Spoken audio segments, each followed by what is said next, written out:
Pour nous, frères bien-aimés du Seigneur, nous devons, à votre sujet, rendre continuellement grâce à Dieu, parce que Dieu vous a choisi dès le commencement pour le salut, par la sanctification de l'Esprit et par la foi en la vérité. De Thessaloniciens 2,13. Il déclare, vous êtes le sel de la terre.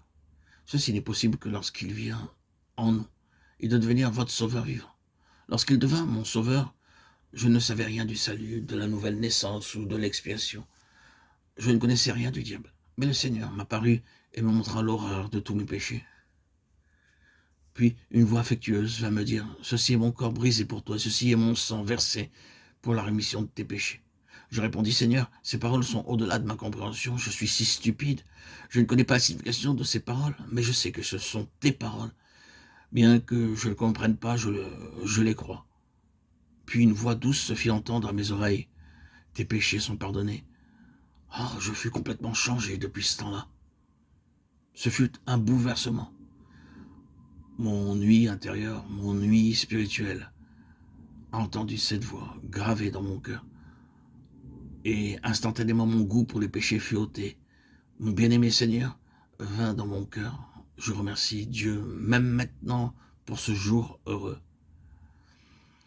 J'étais un blasphémateur, nous dit frère Baxing, et cependant, je l'entendis me dire son pardon. Il me pardonna.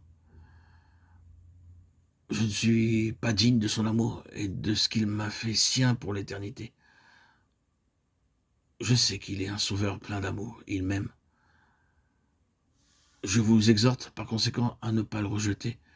Ne soyez pas effrayés de souffrir et d'être triste. Il vous prodiguera une consolation éternelle. J'en témoigne, nous dit frère Baxing.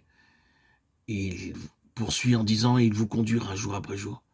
En toute souffrance, il dira, mon fils, ma fille, je suis avec toi, n'aie pas peur. Il poursuit en disant, je l'ai expérimenté en toute tristesse, et je l'aime. Il est mon Dieu. Il deviendra votre sauveur vivant, il deviendra très précieux pour vous.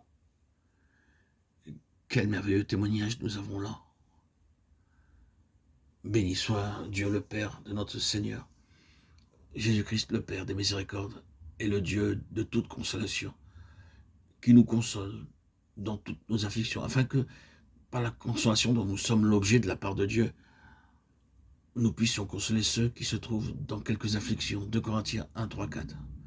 Pour nous, frères bien-aimés du Seigneur, nous devons, à votre sujet, rendre continuellement grâce à Dieu, parce que Dieu vous a choisi dès le commencement pour le salut, par la sanctification de l'Esprit et par la foi en la vérité. 2 Thessaloniciens 2,13.